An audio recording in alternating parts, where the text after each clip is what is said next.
Buenas. Hola, muy buenas.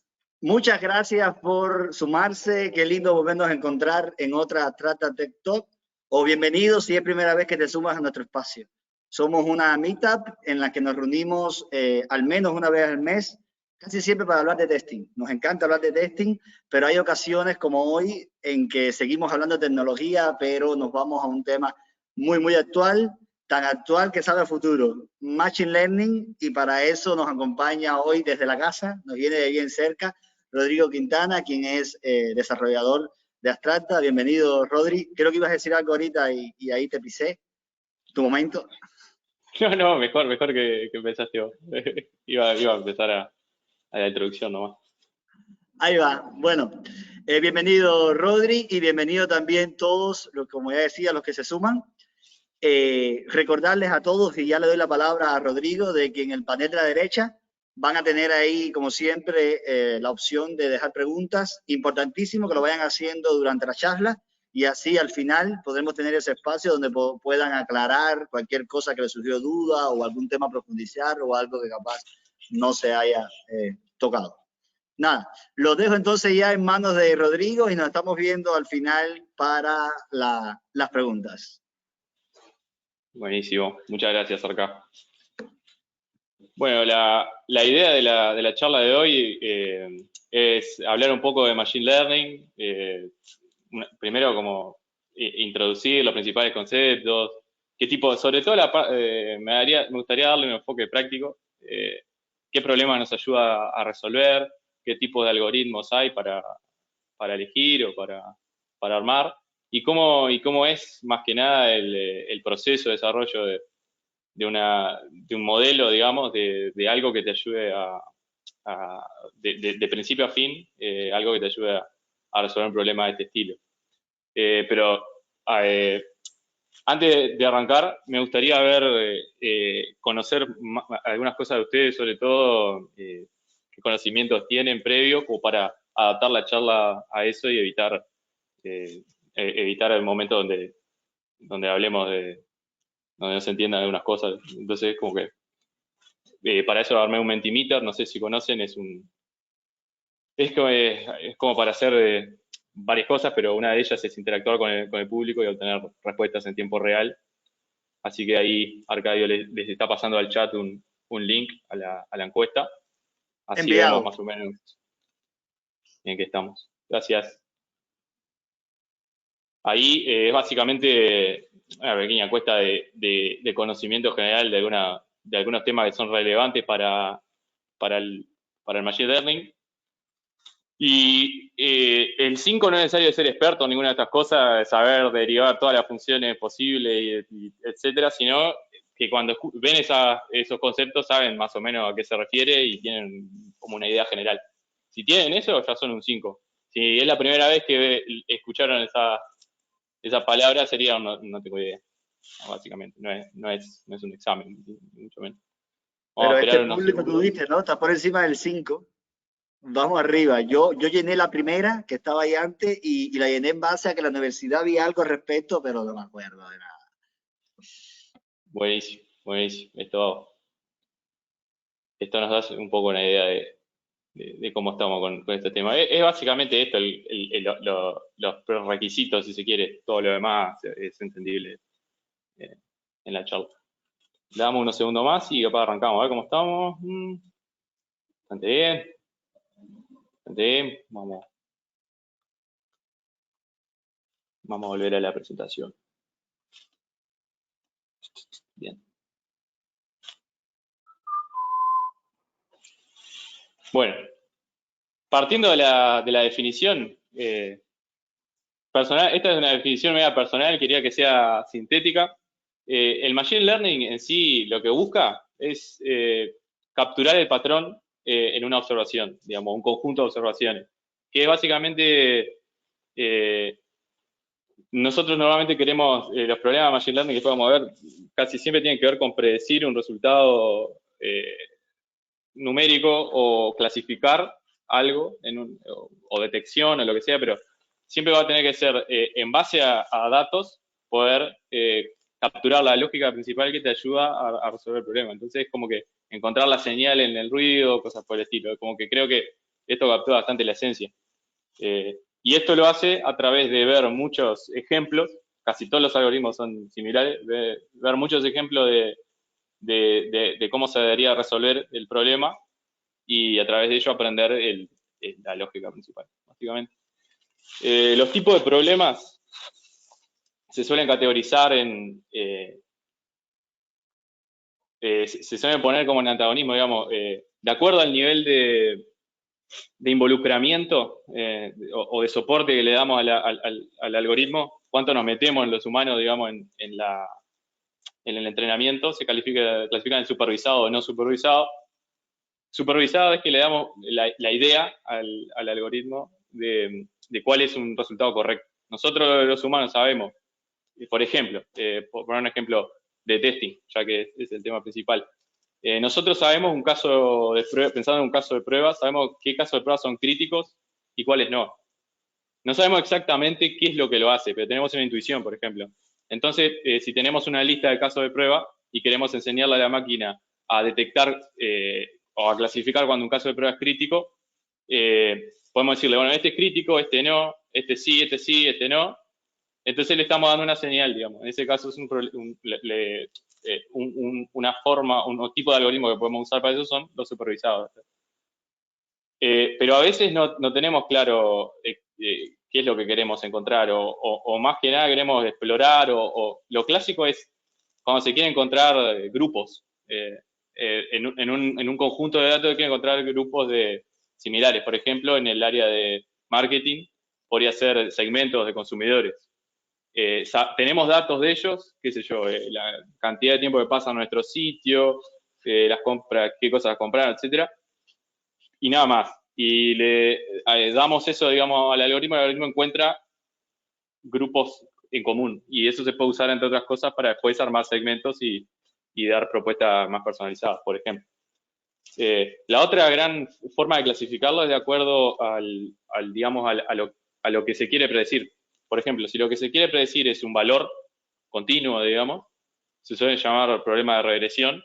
Por ejemplo, predecir la cantidad de ventas que va a tener una empresa en determinado momento en el próximo año, o predecir, no sé, salario, algo que sea un número, digamos, sobre esa regresión. Y cuando lo que se quiere es detectar, por ejemplo, si va a pasar algo o no va a pasar algo, o, por ejemplo, en este caso, ¿es un caso crítico o es un caso que es bueno para una suite de regresión, etcétera? Cuando es una clase, lo que se quiere determinar, o un email es spam o no es spam, o de otro tipo, es un problema de clasificación.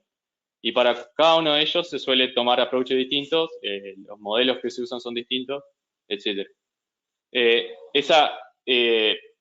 Una categoría que estaría como intermedia ahí, bueno, acá también hay combinaciones. Hay alguna que se le llama semi-supervisado, por ejemplo, que por ejemplo, se tienen algunos ejemplos, pero no todos, entonces hay algunos algoritmos que se encargan de completar de cierta forma los ejemplos que faltan, cosas por el estilo, pero no voy a entrar en detalle porque se me va a ir el tiempo.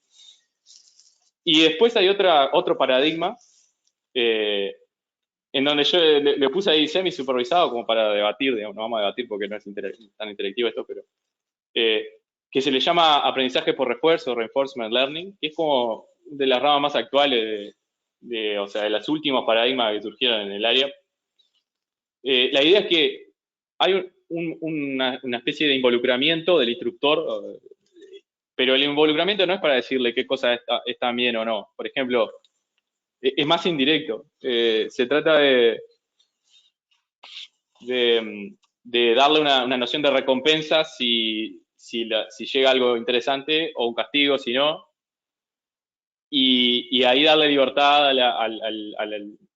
la gente en este caso, porque como que es un poco distinto acá, que son datos y variables de aprecio acá, hay como más elementos ahí.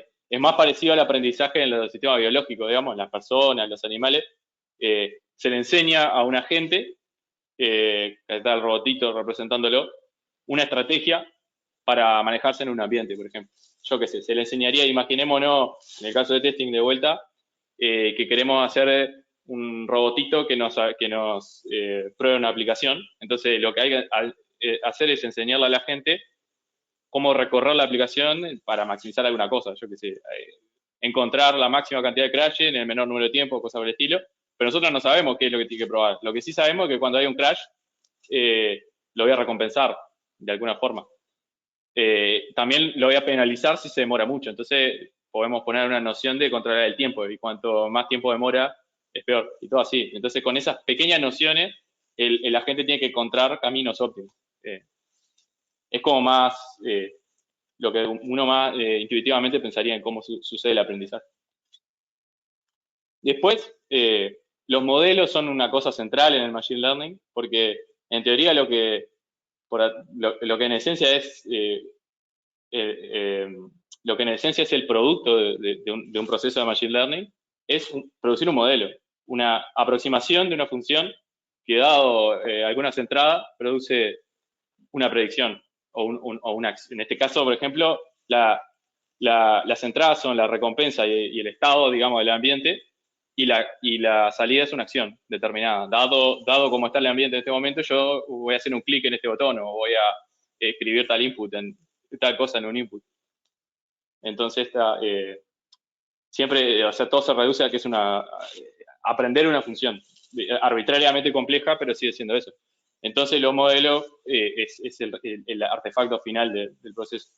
Y los modelos, hay muchas formas de clasificarlo, hay una variedad impresionante, pero haciendo un esfuerzo por introducir lo más básico, podemos dividirlo en lineales. Hay una familia de modelos lineales que sirven para resolver problemas tanto de regresión como de clasificación. Y el más básico y general, que probablemente los que pusieron que tenían conocimiento de estadística capaz que vieron en algún momento, son las regresiones lineales, que la idea es como asumir que hay una proporcionalidad entre las entradas y los parámetros, digamos, y que está buscando los parámetros, y lo que hay que hacer en todo, en realidad, en la mayoría, es, nosotros tenemos como eso, la idea general, sabemos que es una función lineal, por ejemplo, en este caso, que puede tener muchos parámetros, lo que sea. Lo que tenemos que descubrir es esos parámetros. Sabemos exactamente qué numerito o cuánto pesa tal atributo del dato en el total. ¿Cómo hace qué cuenta tenemos que hacer para producir que, yo qué sé, el salario, si queremos predecir el salario de él, o sea, supongamos que queremos predecir el salario de alguien en el año que viene, y los datos de entrada que tenemos es la experiencia que tiene, el área en la que está, etcétera. ¿Cómo multiplicamos eso? Eso lo vamos a multiplicar o le vamos a hacer alguna cuenta y bueno, básicamente es aprender ese numerito, ese conjunto de numeritos, el conjunto de parámetros. En la regresión logística, te sirve para problemas de clasificación normalmente porque lo que te va a terminar dando una probabilidad de pertenencia a un grupo. Y normalmente es para problemas en donde hay dos clases, o una noción de éxito o fracaso, una noción de pertenece o no pertenece. En ese caso, la regresión logística el resultado final va a ser una probabilidad de pertenencia a eso. Por ejemplo, un mail es spam. ¿Qué probabilidad hay de que un mail sea spam? Y eso es lo que va a aprender el modelo, a identificar cuán fuerte es la señal en caso de que, yo qué sé, el mail concreto tenga muchas mayúsculas. Los datos de entrada ahí podrían ser tipo el porcentaje de mayúsculas, la longitud total del mail, algún tipo de signos de pregunta en el título, algo por el estilo. Y todo eso lo va a terminar multiplicando por algo, va a terminar dando una probabilidad. Y la regresión softmax es una generalización de esta logística, que es muy parecido a lo que hace, solo que sirve para clasificar en más cantidad de clases. En lugar de spam y no spam, puede ser, es un mensaje comercial, es un mensaje importante, es un mensaje de otro estilo. Y los principios básicos que usa son los mismos de la logística, nomás que después le pasa como una capa por adelante que lo reduce toda una distribución de probabilidad y termina dando, bueno, pertenece solo a de todas estas opciones que hay, la que más fuerza tiene es spam, por ejemplo. Después, otro tipo de modelos que hay son como completamente distintos en todos sentidos, son los basados en árboles. Y estos son, tienen algunos, bueno, cada uno de ellos tiene condiciones en las cuales es mejor usarlos que otros. No es que uno es mejor que otro abiertamente, por eso modelos tan simples como los lineales se siguen usando a pesar de que hayan habido avances tremendos y... pensé que había una pregunta, perdón. A pesar de que hayan habido avances tremendos y existan cosas como las redes neuronales, etcétera, pero igual la regresión lineal tiene su lugar en cierto tipo de problemas. Los de árboles, por ejemplo, generan arbolitos, digamos, que lo que hacen es, el resultado final es generar caminos, digamos, de atributos que tienen que hacer en conjunto, digamos. Por ejemplo, acá tengo un ejemplo real, el de la izquierda, de un modelo que hicimos para predecir la probabilidad de obtener una reunión en el equipo comercial, dado ciertas propiedades de la gente que contactábamos. Entonces, si seguimos el caminito de ese árbol, digamos, del nodo de más arriba hasta el último, podemos ver que la gente que fue contactada en el tercer mail, que pertenecía a esas ciudades, la segunda cosa, que tenía tal rol y le mandamos tal mensaje, tiene un 44% de probabilidad de obtener una reunión. Y todo así, a medida de ir recorriendo los caminitos, podemos ir conociendo qué combinaciones de cosas se dan para obtener cierta probabilidad, en este caso, o puede usarse para cualquier problema de regresión o de clasificación, multiclase o de dos clases. El punto es que estos árboles, los anteriores, hay una noción de independencia entre las diferentes cosas. Yo qué sé, tengo 5 años de experiencia, tuve este trabajo, tuve este otro, y todo eso se mezcla de forma independiente para obtener el resultado. En este caso no, hay dependencia entre ellos. Te tienen que dar todas esas al mismo tiempo para que yo obtenga el resultado final. Entonces sirve, entre otras cosas, para esos problemas. Cuando queremos encontrar el conjunto de factores que tienen que ocurrir al mismo tiempo para que se dé cierta cosa. El de la derecha se llama Random Forest, es una generalización, no generalización, se les conoce como modelos de ensamble cuando usan como base uno de estos, por ejemplo, un arbolito de esto, y lo usa como building block, digamos, como elemento base, y hace algunas cosas por arriba de eso, como por ejemplo, el Random Forest lo típico que hace es, en lugar de agarrar todos los atributos posibles y generar la división de nodo, agarra aleatoriamente una cierta cantidad de atributos, no todos, y una cierta cantidad de datos, no todos.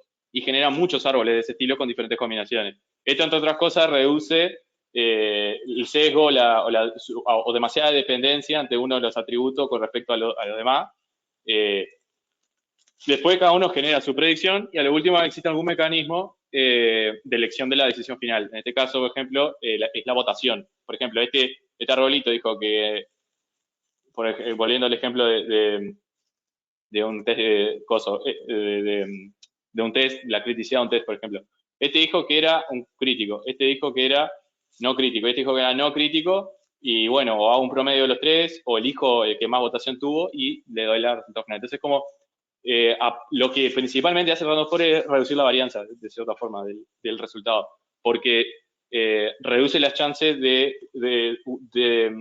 que se dependa excesivamente de una de las variables o de un conjunto de las variables de los datos.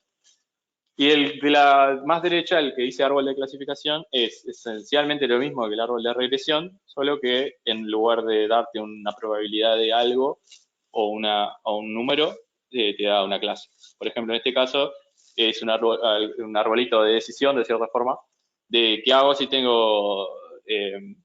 con hambre. Si estoy con hambre y tengo plata, voy a un restaurante, si no tengo suficiente, me compro una hamburguesa y si no me voy a dormir y que se me pasa, digamos. Así que el resultado final termina siendo una acción, por ejemplo, no algo numérico, a pesar de que igual va a terminar siendo una función matemática. Y por último, la familia de modelos más, digamos, populares o con más representación en los medios son las redes neuronales.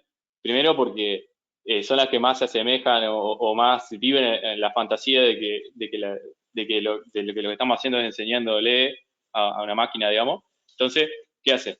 Los modelos basados en redes neuronales asumen un cierto tratan de emular de cierta forma cómo los sistemas biológicos toman decisiones, o más particularmente cómo se supone que el cerebro toma decisiones, que es a través de diferentes disparos de corrientes de señales eléctricas entre las diferentes neuronas y llega a disparar cierto conjunto de cosas, yo qué sé, levantar la mano, lo que sea, todo termina siendo, se supone, algo de eso. Entonces, ¿qué elementos tiene una red neuronal? Y el constitutivo, el unitario, digamos, la unidad básica es la neurona, que cada uno de eso, por ejemplo, en este perceptrón multicapa, que es la arquitectura neuronal más sencilla o más básica, digamos, cada una de estas neuronitas, de estos noditos, digamos, se les llama neuronas. Cada una de ellas toma información de todas las anteriores, digamos, de las capas anteriores, y produce un resultado a la capa posterior. Que lo que hace es una operación matemática sencilla, porque se compone de dos cosas.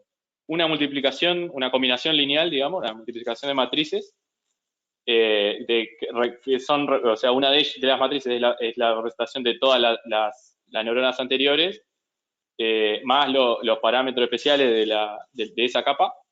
Y después una cosa que se llama función de activación, que es lo que transforma todo eso a una señal, por ejemplo, en un caso de que queremos clasificar una señal de binaria, digamos, de probabilidad de 3, 0 y 1, por ejemplo. Y todas esas combinaciones van generando cada vez más, acercándose al resultado final que queremos predecir. Entre otras cosas, una de las cosas más útiles es que cuando no tenés mucha idea del problema y no tenés mucha idea de los atributos que lo componen, las redes neuronales se encargan de tienen como muchas capas intermedias que hacen un preprocesamiento y se encarga como de descubrir ella misma cuáles son de esos son relevantes y cuáles no, a través de bueno, un algoritmo de procesamiento de eso. Entonces como que te ahorra de cierta forma trabajo, pero la contra más grande que tienen es que se convierte más en una caja negra el algoritmo, en el sentido de que hay menos descubribilidad. Si bien hay mucho avance en eso, o sea, hay mucho más formas de ver adentro de una red qué es lo que está sucediendo, pero en sí son mucho menos observables y hay mucho menos teoría fuerte al respecto que con los modelos lineales, por ejemplo, que son mucho más maduros, digamos. Pero además son mucho más poderosos en la cantidad de problemas que pueden atacar, porque no están restringidos por la linealidad de que tenga que ser realmente lineal la asociación entre los parámetros y el resultado final. Te permiten espacios de solución mucho más complejos.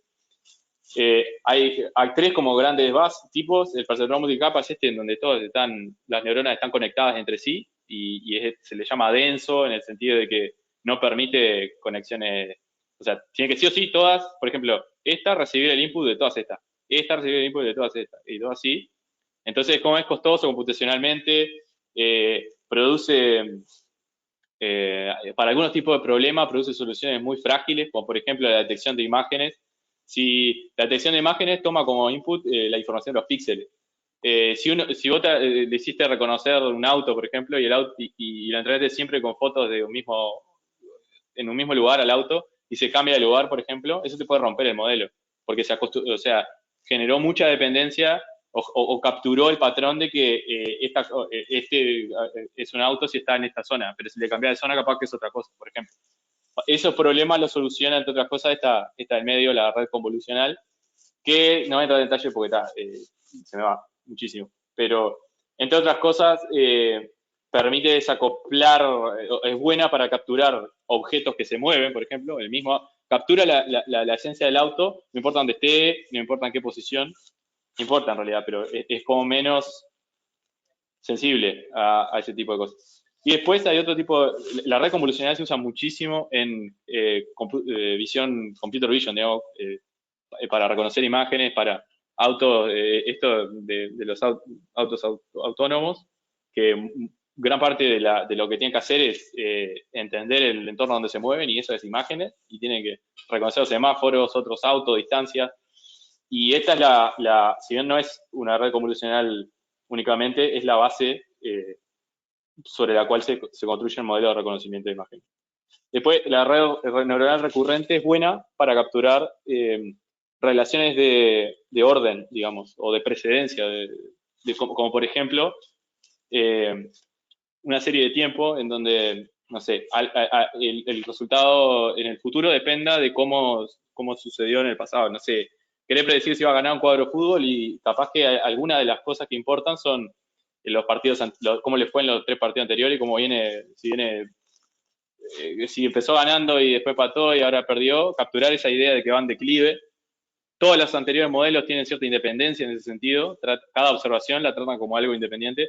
Este tiene más mecanismos para recordar, digamos, eventos anteriores. También por eso es bueno para reconocer texto, porque el texto, en una frase, por ejemplo, el orden en el que aparezcan las palabras importa en el significado final, por ejemplo. Entonces, si es capaz de reconocer que, no sé, no tiene experiencia, es distinto que tiene experiencia, por ejemplo, no para esta algo así, digamos. Entonces, las redes neurales recurrentes son usadas mucho en tareas de ese estilo, de procesamiento de lenguaje natural se llama, que es por ejemplo, no sé, traducciones, chatbots, preguntas y respuestas, contestar una pregunta, por ejemplo, lo típico de los celulares de reconocimiento de voz de Google, por ejemplo, usan esta tecnología para poder, en los buscadores, cuando buscas por voz. Bien, esta a grandes rasgos serían los tipos de modelos más usados, que son como el centro de un problema de Machine Learning. Pero si bien son el centro del artefacto, el centro real, lo más importante suele ser los datos.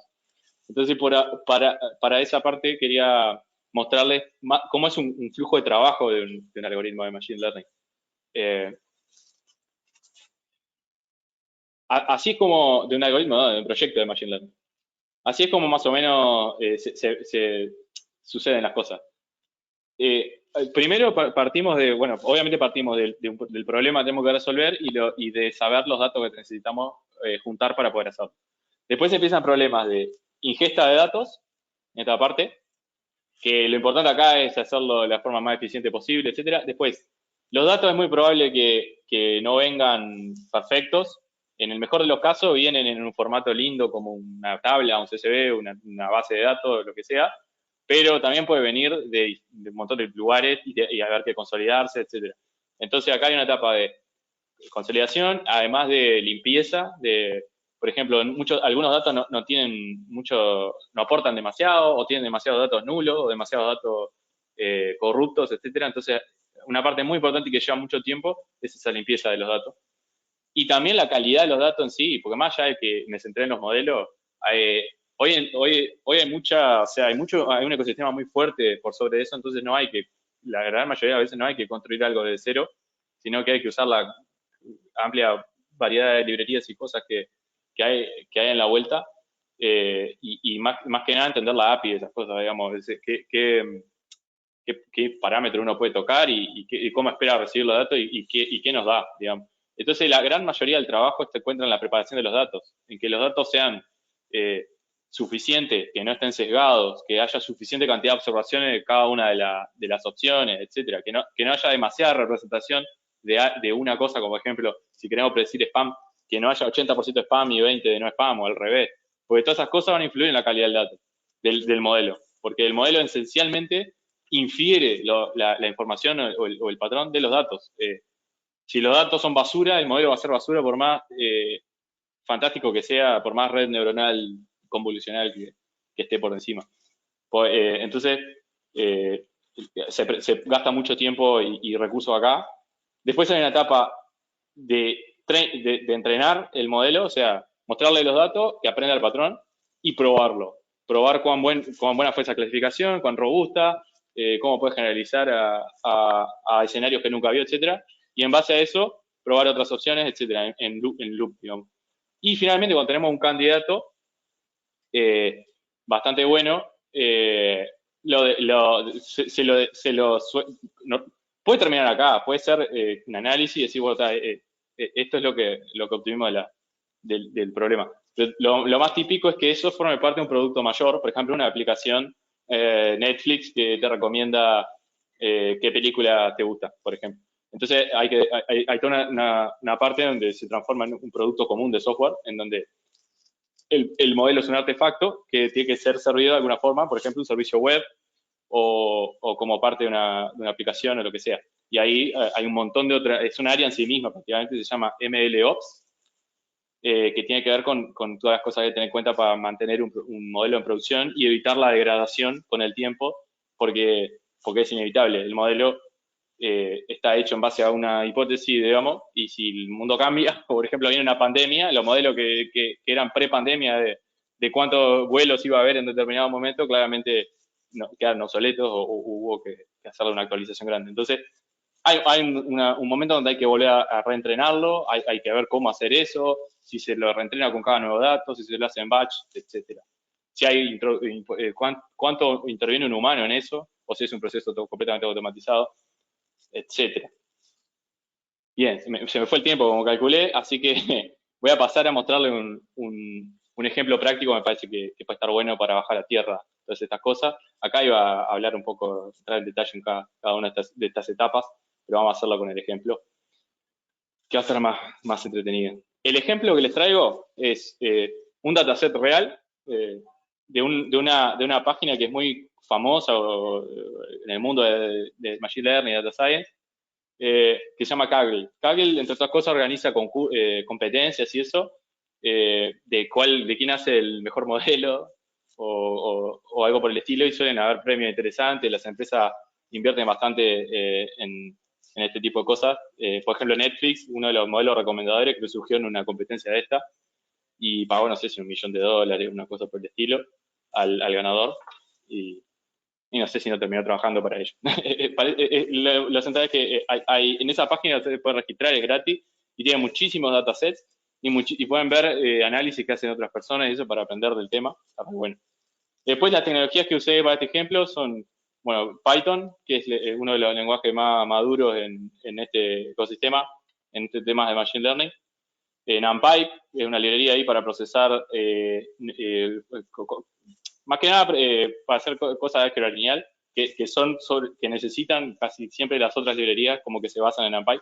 Scikit-learn, que es de Machine Learning, Jupyter Notebook, TensorFlow y Keras, que son muy famosas, TensorFlow particularmente, para Deep Learning, que es esto de las redes neuronales. Seaborn, ahí para la visualización y gráfica. Así que vamos al ejemplo. El ejemplo está en esto, en Jupyter Labs. Es un Jupyter Notebook, que es como un tipo de archivo que mezcla código con Markdown. Nació o se usa más para que si tenés una investigación que hiciste, que pueda ser reproducible, que alguien pueda venir a correr el código que usaste para generar las conclusiones que tuviste. Entonces, ayuda para la reproducibilidad y un montón de cosas. Y también ayuda para mostrar este tipo de cosas. Está muy interesante. Entonces, lo que vamos a hacer es, a partir de datos reales de una empresa de venta de cursos, que tiene datos de sus usuarios, de las diferentes cosas que hizo en su sitio, y queremos crear un modelo para poder predecir la probabilidad de que esa persona compre en el curso, basado en eso. Entonces, para eso, la primera etapa, lo primero que tengo que hacer es cargar los datos y empezar a explorarlos y descubrirlos. Para eso importamos un montón de cosas que vamos a necesitar. Acá hay cosas más, además de lo de los datos. Todo esto viene para después, pero ya importé todo junto para que ya me quede. Algunas configuraciones acá. Y en esta línea, básicamente, leemos los datos que están en formato CSV, tablitas. Cada fila es una observación y cada columna es un atributo de esa persona. Con esta línea leemos ese CSV en una estructura de datos llamada data frame, que es como una tabla que tiene muchas cosas y métodos para las cosas que necesitamos de forma sencilla. Entonces, arrancamos por la limpieza, y la limpieza parte de entender cómo son los datos, de ver a ver qué es lo que tenemos ante nosotros. Hay un método que se llama head, que te muestra las primeras 5, o lo que sea, acá le puedes pasar más si querés, fila, en este caso, de los datos, y las columnas que hay. Y ahí empezamos a ver algunas cosas, a ver, acá hay un ID, un identificador, y ahí esto no me va a servir mucho para predecir, porque claramente no es algo que importe para saber si convierte o no. Esto es lead number, tiene pinta de ser algo por el estilo. Acá tenemos algo interesante, el origen de esa persona vino de la API, vino de la landing page. La fuente, es una búsqueda orgánica, ajá. Ahí vemos que algunos son de sí o no, algunos son de número, acá el tiempo que pasó en nuestra página, y vemos cosas interesantes. Hay una función interesante que tiene el data frame, que es describe, que lo que hace, le pasa la tabla entera, le manda describe, y te hace algunas cosas básicas. Por ejemplo, te cuenta cuántas observaciones hay en cada columna. Algunas ven que no, 9240 parece ser lo que hay de total, pero hay algunas que no tienen eso. Es porque algunas tienen valores nulos. Y vemos que hay algunas que tienen muy poco. Por ejemplo, esta tiene casi la mitad.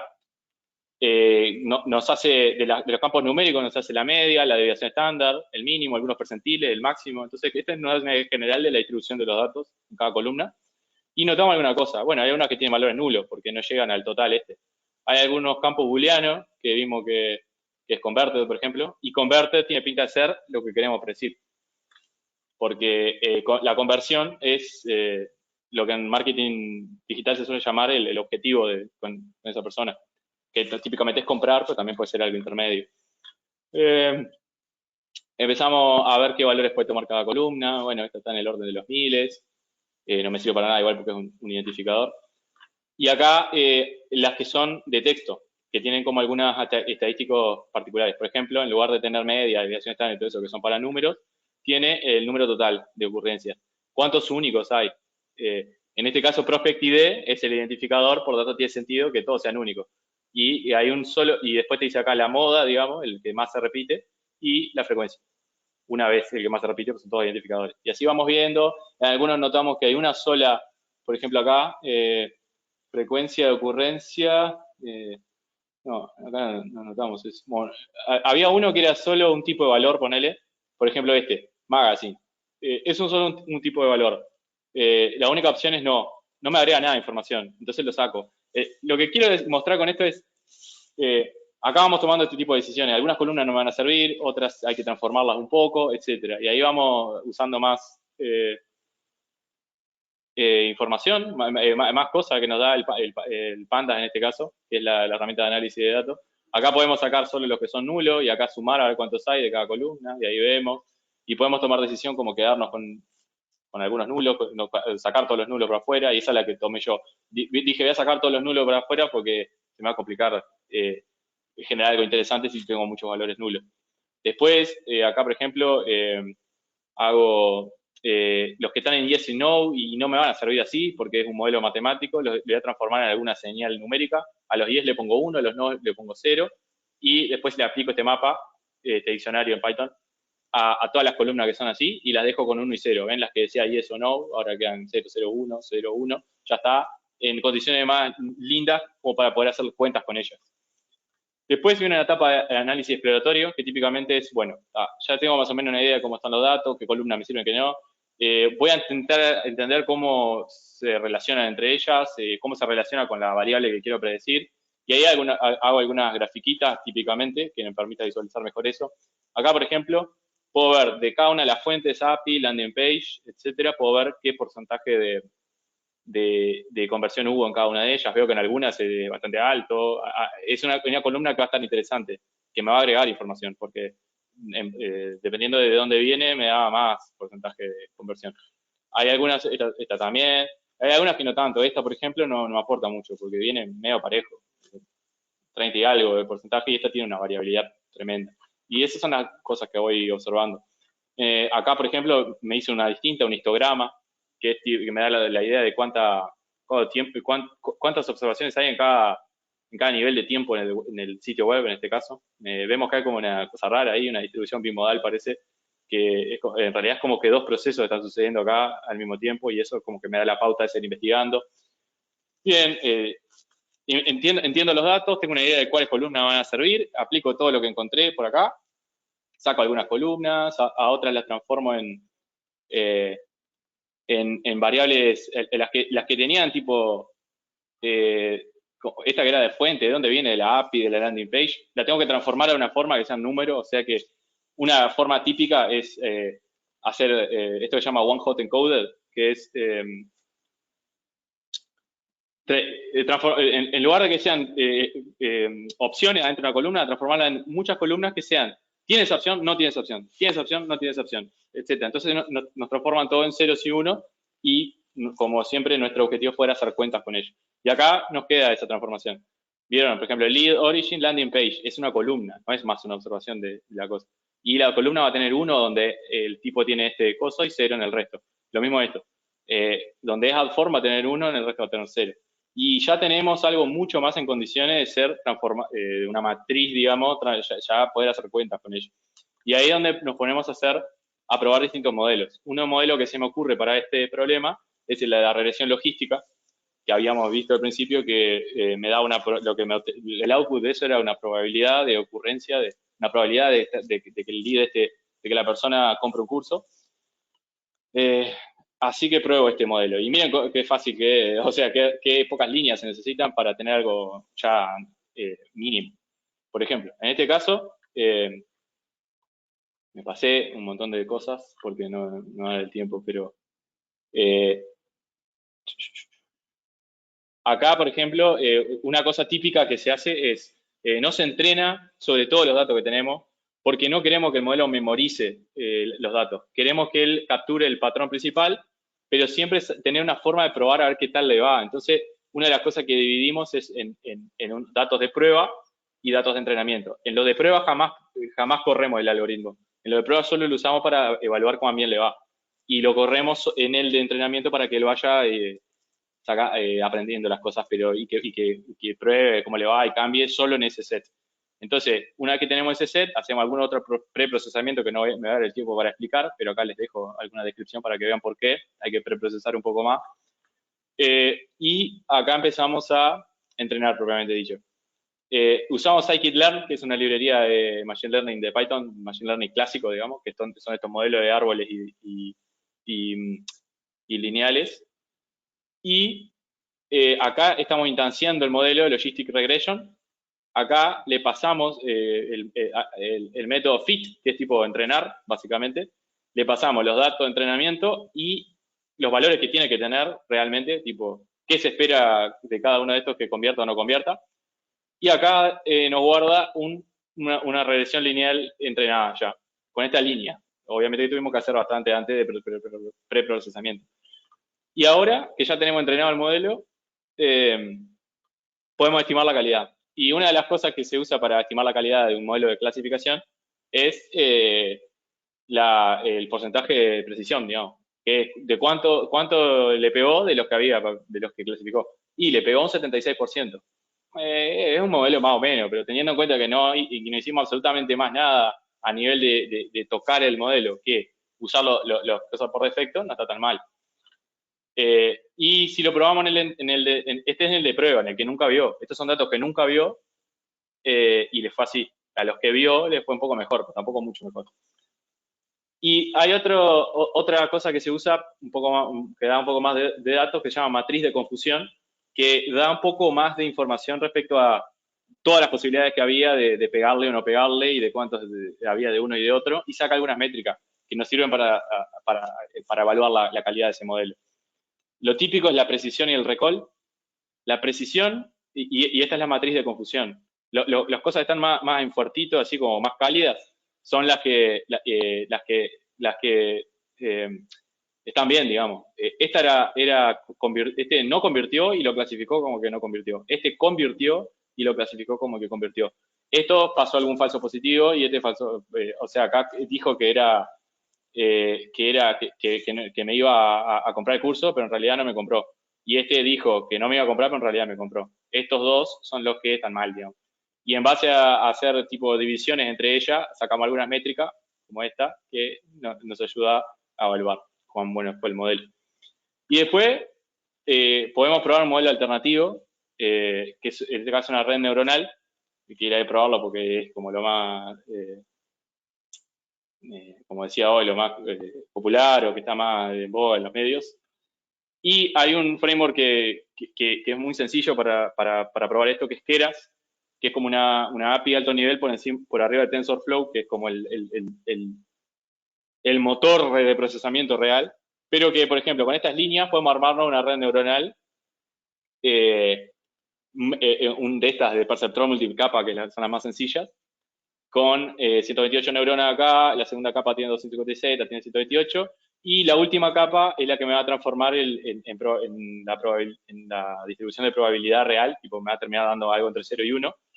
Acá le paso algunas otras cosas, como el algoritmo de optimización o las métricas que voy a medir, y una cosa muy importante es la función de costo, que es contra qué yo lo voy a terminar comparando cada vez que yo que el modelo va intentando cosas, contra qué función va a comparar, si le va bien o le va mal, que es con esta, que esta es la clásica para problemas de clasificación binaria. Y ahí, cada una de estas líneas es las cosas que fue probando y qué métricas tuvo. Acá, por ejemplo, probó una combinación de parámetros que le da esta pérdida, este costo. Y acá un poco menos, y acá un poco menos, y todo así. Y la idea es que en cada iteración que hace, cosa que prueba, vaya bajando esto. Y cuando dejó de bajar, se considera que la red se entrenó y los parámetros que obtuvo ahí son los que vamos a usar para predecir después. Entonces acá terminó de entrenar la red neuronal y si le sacamos estas métricas que le sacamos para la otra, vemos que le va un poco mejor. 83% de precisión, 84% de recall. Tiene problema con los de sí, sabe decir bien los no, pero los sí le cuesta más. Y puede tener que ver, acá vemos que hay más datos de los no que del sí, entonces podemos pensar en hacer que está desbalanceado los datos con lo que lo entrenamos, podemos darle la misma cantidad a ver si le va un poco mejor, y muchas cosas. Pero esto en materia de confusión y las métricas asociadas es como una herramienta bastante interesante para poder evaluar, tener una primera idea de cuán bueno fue un modelo y compararlo con otros. Y acá vemos si queremos explorar los resultados para ver más o menos qué da uno y qué da otro, bueno, acá me hice una tablita que lo real está acá es lo que me da la regresión logística, esto es lo que me da la red neuronal, y por ejemplo acá era 1 y me dio 0,87, y este 0,84, bien, acá era 0 y me dio bajo también, como que capturó el patrón de que este no era tan atractivo y este sí, etcétera. Y ahí vamos, como para tener una visión de qué fue lo que fue dando en cada cosa. Esto es lo que tenía para mostrar. Acá completamos el flujo entero en absoluto lo más mínimo indispensable de pasar de tener datos en un CCD a tener 2 modelos entrenados y poder evaluarla más o menos a grandes rasgos la capacidad que tiene uno con respecto al otro. Acá yo me quedaría, si no hay otra opción, otro parámetro que me interese, me quedaría con la red neuronal, que le fue bastante mejor en recall, por ejemplo, y en precisión un poco mejor, y trataría de ver si puedo hacer algo con los datos para mejorar que me detecte mejor los positivos, porque esto está medio bajito. Bien, eso era todo lo que tenía para mostrar, no quiero extenderla más. Ahora si queremos podemos abrir espacio a preguntas. Buenísimo. Buenísimo que has traído, sobre todo en la práctica, aunque vi ahí que hubieras querido tener más tiempo para, igual nadie te limitó, ¿no? Para poder mostrar muchas más cosas. Y se ve que haría falta varias charlas para poder presentar todos estos detalles. Muy interesante. Aquí en las preguntas, por ejemplo, saludaba Gabriel Medina desde Río Cuarto, Argentina. Gracias por sumarte, y a todos los que se suman de cualquier lugar del mundo. Es bueno saber de que estamos de varios lugares. Y tenemos algunas preguntas y saludos. Por ejemplo, también hay Andrei. Buenísimo, reinteresante la parte de análisis de datos.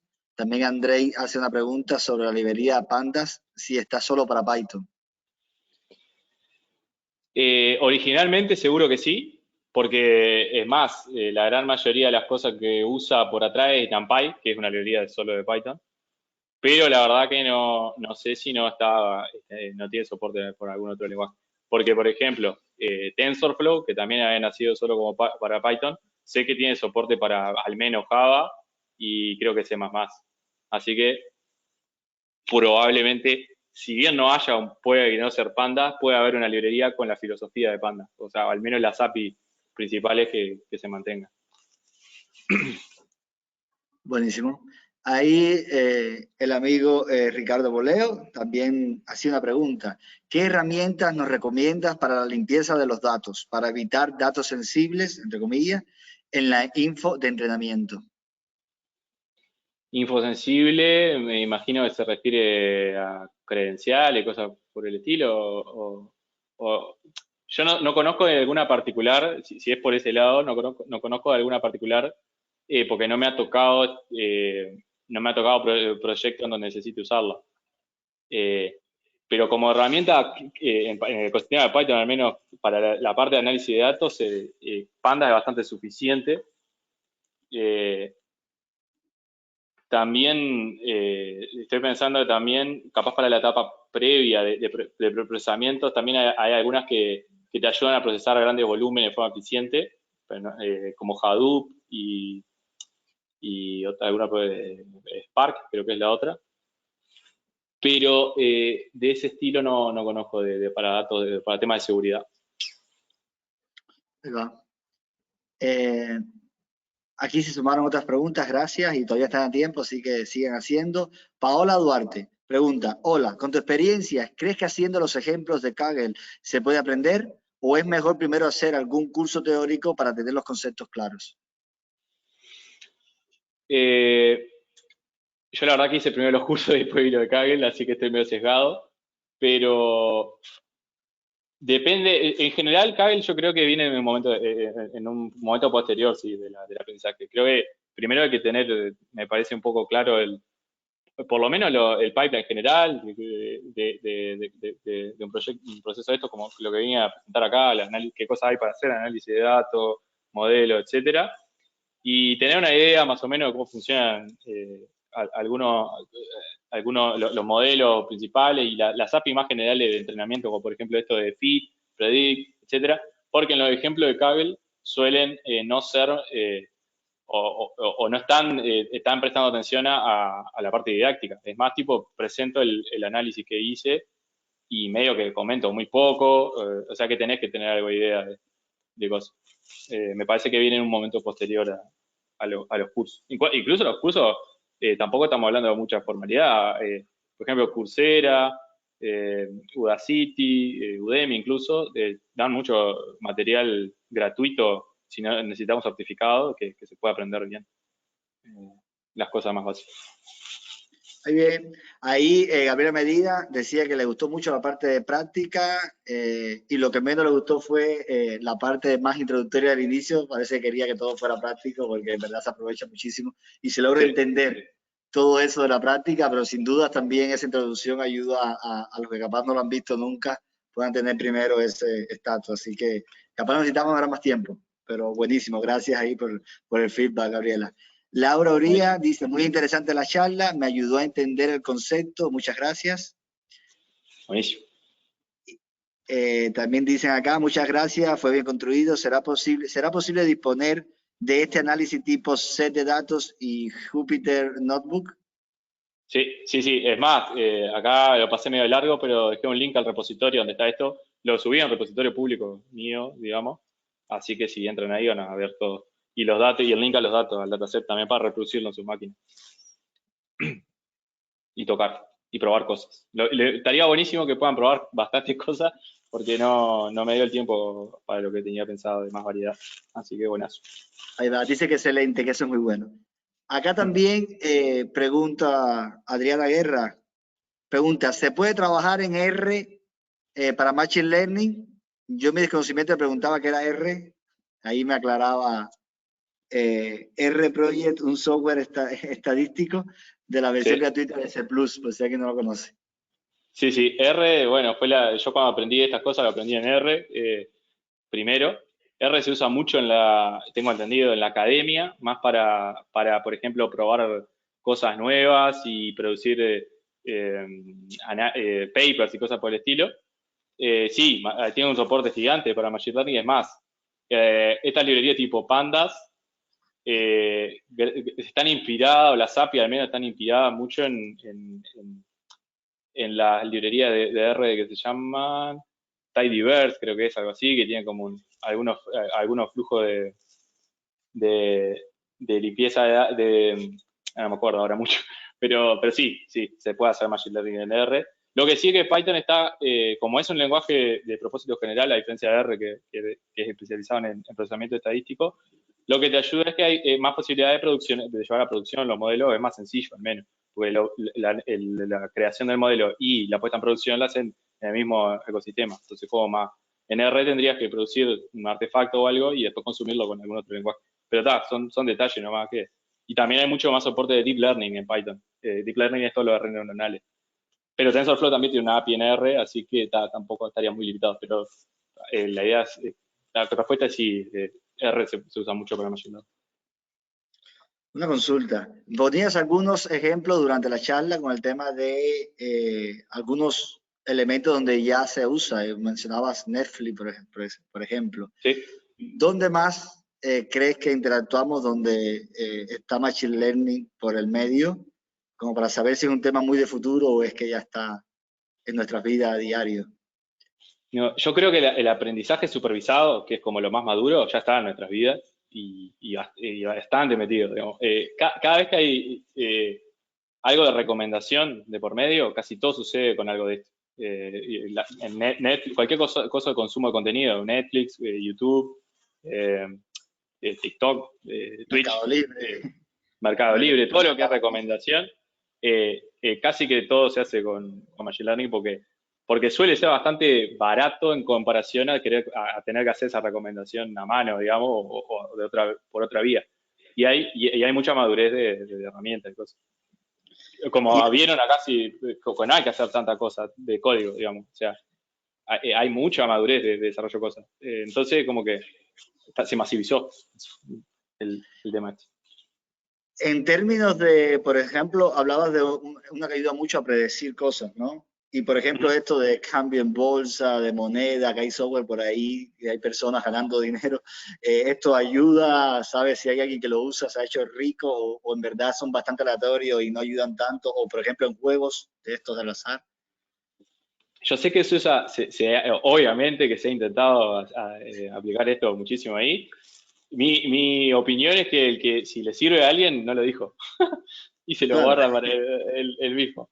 Pero, o sea, sí sé que los bancos de inversión y ese tipo de cosas que son muy comunes en el mundo de los yankees, sobre todo, hay una profesión que se llama quant, que es como gente que se encarga de esto. O sea, los contratan los bancos para hacer modelos de predicción del mercado para decidir en qué cosas conviene comprar y no. Lo que tiene el mercado en general es que por su naturaleza, por fuera del tema de los modelos, es bastante a corto plazo lo que puedes predecir, porque hay movimiento y cambio macroeconómico que vienen y nadie los vio, ni los economistas más crack, digamos. Entonces, eso es lo que tienen. O sea, andan, pero a corto plazo en general. Buenísimo. Aquí José López me da pie a una pregunta que quería hacer, que es sobre el testing y machine learning, ¿no? Dice, este tipo de trabajo es para tester junior o senior, y ahí agrego entonces, ¿qué hacemos como tester en este tipo de trabajo con machine learning, ¿no? Bien.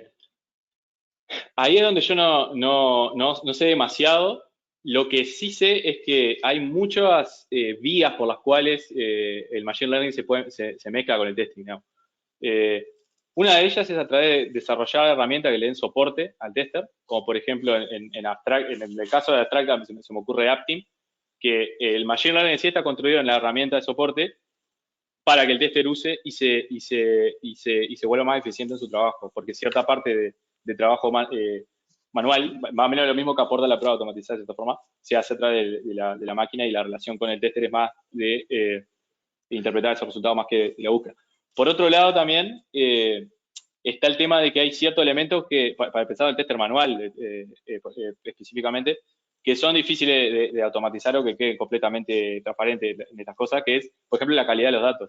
Este tipo de cosas de introducción de sesgos. Y hay cosas que son incluso más subjetivas, como por ejemplo, si se introduce en sesgo de género o de raza o lo que sea, cosas que ya ha habido problemas con algunos algoritmos de Google y cosas que había algo por el estilo. Entonces, cuidar la calidad de los datos en sí representatividad, sesgo, etcétera, es un área de que entiendo que hay bastante testing manual sobre todo. Y después está el tema de esto de MLOps que decía, que es la cantidad de checks que se tienen que hacer, sobre todo de pruebas de degradación, de performance de predicción, que se tiene que construir test para evitar que sucedan. Porque no hay garantía que un modelo siga funcionando como primero, no hay garantía que lo funcione como lo probaste acá en producción, o sea que siempre hay que mantener esa prueba de si sigue funcionando adecuadamente. Y siempre que se quiera actualizar un nuevo modelo, tiene que pasar a algunas validaciones de ese estilo, que tiene que hacerse test. Y el testador, claramente. Ahí va. En un momento mencionabas de que había una etapa en la que probabas no con los valores reales, sino con otro tipo para ver qué tal le va, si aprendió o no. Capaz en esas etapas durante el proceso sí puede ser un testing un poco más manual, ¿no? Un poco más de razonamiento humano, pero no sé si para un tester introducirse en este mundo tendría que dominar técnicamente todas estas herramientas y todos estos algoritmos y todas estas cosas que tú presentaste y comentaste, o si podría ser un testing un poco más caja negra, como decías, capaz, y más manual, por decirlo de alguna forma, ¿no? Sí. Si tomás un enfoque de caja negra más estricto, podrías tomar como que el modelo es una API y pasarle datos de entrada, producir salidas, y en base a esas cosas tomar decisiones. Por ejemplo, ver si se mantiene en un rango esperado de valores, ver si tiene una media en otro lado, etc. Yo creo que puede haber un aporte grande ahí también, y se puede hacer más cantidad de validaciones y digamos, y prueba, digamos, de lo que haría en el ciclo de desarrollo típico. Ahí va. Muchísimas gracias. Por ahí estamos con las preguntas. Creo que estuvo buenísima también la charla y también buenísima la sesión de preguntas y respuestas. Gracias a todos los que se animaron a preguntar. Por ahí nos siguen saludando y nada, que nos sigan acompañando. De verdad, muchísimas gracias, Rodri. Muy interesante. Es tu casa aquí para cuando quieras volver con otro tema así o seguir profundizando. Estamos ahí a disposición. El reto, el mes que viene ya tenemos la charla planificada. Viene el amigo Alejandro Simas de Peregrinos hablando de un tema muy importante, el poder de decir no. Y va a estar relacionándolo, por supuesto, a nuestro rubro y a nuestra área. Así que una habilidad muy difícil para algunos, pero muy necesaria. Y ahí con ejemplos y cosas vamos a ver súper rica este espacio también. Así que desde mañana vamos a estar publicando para que se vayan anotando y nos estaríamos viendo aquí. Rodri, te doy la palabra si quieres decir algo a la audiencia antes de despedirnos. Buenísimo. Nada, de mi parte, espero que haber podido transmitir lo esencial al menos, y que bueno que lo que dijeron le gustó la parte práctica, porque era donde más quería meter foco. Me manejé mal los tiempos y me llegué medio tarde, pero preguntarte a vos también, Arca, si les podés pasar estas cosas, tipo al menos el Seguro, link. no lo ponemos. Cuando publiquemos mañana el video en nuestra YouTube, ahí abajo pueden revisar el tema de los links. Ahí nos pedían, estaba revisando que nos pedían que por favor pasaran los links de comunicación y demás. Aquí es lo que se acabó, Viviana. Bueno, Viviana, te invito a que veas el video. A partir de mañana va a estar. Que Viviana dice, ya se acabó, que acaba de entrar. Ya llevamos una hora acá y estuvo buenísima la hora. Así que nada, tranquila. En el video y compartan, ayúdanos a compartir para que este conocimiento pueda llegarle a otras personas y puedan visitar también otros videos que seguimos subiendo. Y si no están, como dicen los youtubers, si no están inscritos en nuestra meetup, inscríbanse para que no se pierdan los próximos espacios que estaremos compartiendo. Muchas gracias a todos por sumarte. Gracias nuevamente, Rodrigo, y nos estaremos viendo en la próxima Hasta TED Talk. Bueno, muchas gracias a ustedes. Chau, chau.